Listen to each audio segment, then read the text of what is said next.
Welcome to Dev current affairs. आज है 2 नवंबर 2020 और 2 नवंबर 2020 से रिलेटेड जितने भी करंट अफेयर्स के क्वेश्चंस बनते हैं सारे में इस वीडियो में डिस्कस करेंगे और हर क्वेश्चंस के बारे में डिटेल से पढ़ेंगे। तो चलिए शुरू करते हैं। क्वेश्चन नंबर 1, हाल ही में भारत के नए मुख्य सूचना आयुक्त कौन बने हैं? तो कौन बने हैं? यशवंत कुमार सिन्हा, राजेश कुमार, सुरेंद्र चौधरी या इनमें से कोई नहीं। तो इसका राइट आंसर क्या होगा?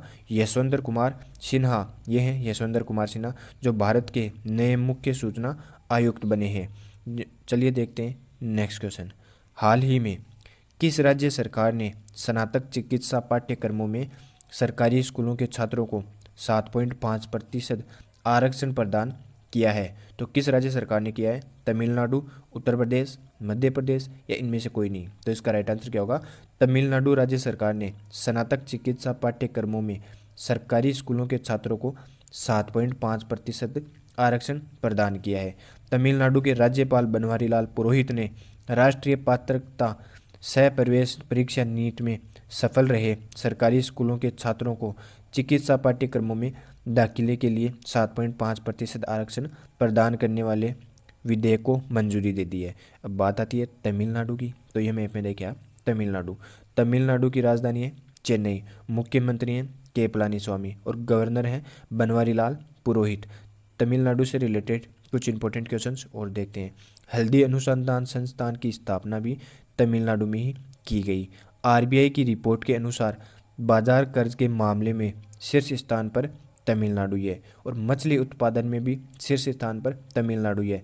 तमिलनाडु से पहले मछली उत्पादन में गुजरात था, अब गुजरात को पीछे करते हुए तमिलनाडु प्रथम स्थान पर आ गया है। चलिए देखते हैं नेक्स्ट क्वेश्चन। हाल ही में किस राज्य में आरोग्य वन का उद्घाटन किया गया है? तो किस राज्य में आरोग्य वन का उद्घाटन किया गया है? गुजरात, मध्य प्रदेश, बिहार या इनमें से कोई नहीं। तो इसका राइट आंसर क्या होगा? गुजरात राज्य में आरोग्य वन का उद्घाटन किया गया है। प्रधानमंत्री नरेंद्र मोदी ने गुजरात के पूर्व मुख्यमंत्री केशुभाई पटेल को श्रद्धांजलि देते हुए आरोग्य वन का उद्घाटन किया है। इसके अलावा उन्होंने सरदार पटेल जूलॉजिकल पार्क का भी उद्घाटन किया है। अब बात आती है गुजरात की। तो ये मैप में देखिए आप, गुजरात। गुजरात के मुख्यमंत्री हैं विजय रूपाणी और गवर्नर हैं आचार्य देवव्रत। गुजरात की राजधानी है गांधीनगर। गुजरात से रिलेटेड कुछ इंपॉर्टेंट क्वेश्चंस और देखते हैं। सुजलाम सुफलाम जल संचय अभियान की शुरुआत भी गुजरात में की गई। धन्वंतरी रथ योजना की शुरुआत भी गुजरात में ही की गई। सी प्लेन शुरू करने वाला पहला राज्य भी गुजरात ही बना है। डेजर्ट गन गुजरात की पुलिस के पास सबसे पहले आई। सोलर रूफटॉप वाला पहला राज्य भी गुजरात ही बना है। ये इतने इंपॉर्टेंट क्वेश्चंस हैं गुजरात से रिलेटेड। और गिर नेशनल पार्क भी गुजरात में स्थित है। सरदार सरोवर बांध भी गुजरात में स्थित है। नल सरोवर झील भी गुजरात में ही स्थित है। और उम्बारे आंगनवाड़ी नामक अनूठी पहल की शुरुआत भी गुजरात में ही की गई। रेडियो पिरजन का शुभारंभ भी गुजरात में ही किया गया। इतने इंपॉर्टेंट क्वेश्चन हैं गुजरात से रिलेटेड। चलिए देखते हैं नेक्स्ट क्वेश्चन। हाल ही में दिल्ली में किसने ग्रीन मोबाइल ऐप लॉन्च किया है? तो किसने ग्रीन मोबाइल ऐप लॉन्च किया है? अरविंद केजरीवाल, रामनाथ कोविंद, राजनाथ सिंह या इनमें से कोई नहीं। तो इसका राइट आंसर क्या होगा? दिल्ली में अरविंद केजरीवाल ने, मुख्यमंत्री अरविंद केजरीवाल ने ग्रीन दिल्ली ऐप का शुभारंभ किया है। ग्रीन दिल्ली ऐप का इस्तेमाल कर लोग कचरा जलाने, औद्योगिक प्रदूषण, धूल की शिकायतों से सरकार को अवगत करा सकेंगे। यह केवल एंड्रॉयड फ़ोन में ही उपलब्ध होगा। चलिए देखते हैं नेक्स्ट क्वेश्चन। हाल ही में किसने पृथ्वी अवलोकन उपग्रह ESO-01 लॉन्च करने की घोषणा की है? तो किसने लॉन्च करने की घोषणा की है? इसरो, DRDO, नासा या इनमें से कोई नहीं। तो इसका राइट आंसर क्या होगा? इसरो ने पृथ्वी अवलोकन उपग्रह ESO-1 का लॉन्च किया है। Indian space research organisation ISRO इस साल का पहला अपना सैटेलाइट नवंबर में लॉन्च करेगा। यह सैटेलाइट श्रीहरिकोटा के सतीश धवन स्पेस सेंटर से 7 नवंबर को दोपहर 3:02 पर लॉन्च किया जाएगा। चलिए देखते हैं नेक्स्ट क्वेश्चन। हाल ही में उपराज्यपाल मनोज सिन्हा ने किस उत्पाद को उगाने वाले किसानों के लिए बाजार हस्तक्षेप योजना शुरू की है? तो किस उत्पाद को उगाने के लिए? सेब, अमरूद, आम या इनमें से कोई नहीं। तो इसका राइट आंसर क्या होगा? सेब को उगाने के लिए उपराज्यपाल ने श्रीनगर के राजबाग स्थित बागवानी परिसर में स्थानीय सेब उत्पादकों के लिए बाजार हस्तक्षेप योजना शुरू करते हुए किसानों को सेब की उपज बढ़ाने के लिए उत्साहित किया है। उपराज्यपाल ने बताया कि MIS 2020 के तहत 12 लाख टन सेब खरीदने का लक्ष्य है। चलिए देखते हैं next question.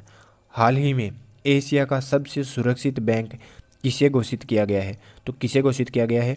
DBS bank, bank of Baroda, ICICI bank या इनमें से कोई नहीं? तो इसका राइट आंसर क्या होगा? DBS बैंक को एशिया का सबसे सुरक्षित बैंक घोषित किया गया है। अब बात आती है DBS बैंक की। तो DBS बैंक का हेडक्वार्टर है सिंगापुर में और CEO हैं पीयूष गुप्ता। DBS बैंक की स्थापना हुई थी 16 जुलाई 1968 को। चलिए देखते हैं नेक्स्ट क्वेश्चन। हाल ही में भारतीय नौसेना ने कहा एंटी शिप मिसाइल का परीक्षण किया है? तो कहाँ पर किया है एंटी शिप मिसाइल का परीक्षण? बंगाल की खाड़ी, आंध्र प्रदेश, मध्य प्रदेश या इनमें से कोई नहीं? तो इसका राइट आंसर क्या होगा? बंगाल की खाड़ी में भारतीय नौसेना ने एंटी शिप मिसाइल का सफलतापूर्वक परीक्षण किया है। इसी कड़ी में भारतीय नौसेना ने 30 अक्टूबर को एंटी शिप मिसाइल का बंगाल की खाड़ी में सफलतापूर्वक परीक्षण किया है। नौसेना ने गाइडेड मिसाइल कॉर्वेट INS कोरा की मदद से मिसाइल को दागा है। एक अधिकारी के अनुसार इससे भारत की समुद्री रणनीति तत्परता जाहिर होती है। चलिए नेक्स्ट क्वेश्चन। हाल ही में किस राज्य सरकार ने इलेक्ट्रॉनिक वाहन और ऊर्जा भंडारण नीति घोषित कर दी है? तो किस राज्य सरकार ने कर दी है? तेलंगाना, तमिलनाडु, हरियाणा या इनमें से कोई नहीं? तो इसका राइट आंसर क्या होगा? तेलंगाना राज्य सरकार ने इलेक्ट्रॉनिक वाहन और ऊर्जा भंडारण नीति घोषित कर दी है। इलेक्ट्रॉनिक वाहनों को बढ़ावा देने के लिए 2 लाख इलेक्ट्रॉनिक वाहनों पर रोड टैक्स नहीं लगेगा। इसका उद्देश्य है वायु प्रदूषण को कम करना तथा मांग को तीव्र करके अर्थव्यवस्था को गति प्रदान करना। चलिए देखते हैं नेक्स्ट क्वेश्चन। हाल ही में किसने अपने प्लेटफॉर्म पर डिजिटल गोल्ड लोन लॉन्च करने की घोषणा की है? तो किसने की है घोषणा? भारत पे, फ़ोन पे, गूगल पे या इनमें से कोई नहीं? तो इसका राइट आंसर क्या होगा? भारत पे ने अपने प्लेटफॉर्म पर डिजिटल गोल्ड लॉन्च करने की घोषणा की है। भारत पे ने यह सर्विस सेफ गोल्ड के साथ मिलकर शुरू की है, जो कि एक डिजिटल प्लेटफॉर्म होगा। चलिए देखते हैं कल का पूछा गया क्वेश्चन। हाल ही में युवा अधिवक्ता कल्याण कोष का शुभारंभ कहाँ किया गया है? तो कहाँ पर किया गया है? तमिलनाडु में युवा अधिवक्ता कल्याण कोष का शुभारंभ किया गया है। चलिए देखते हैं आज का क्वेश्चन। आज का क्वेश्चन है, हाल ही में रानी पद्मावती का स्मारक किस जिले में मनाया जाएगा? तो किस जिले में मनाया जाएगा? मध्य प्रदेश, उत्तर प्रदेश, पश्चिम बंगाल या इनमें से कोई नहीं? तो इसका राइट आंसर आप कमेंट बॉक्स में देना। अगर ये वीडियो आपको ज़रा सा भी हेल्पफुल लगे तो इसे लाइक करना, सब्सक्राइब करना। धन्यवाद।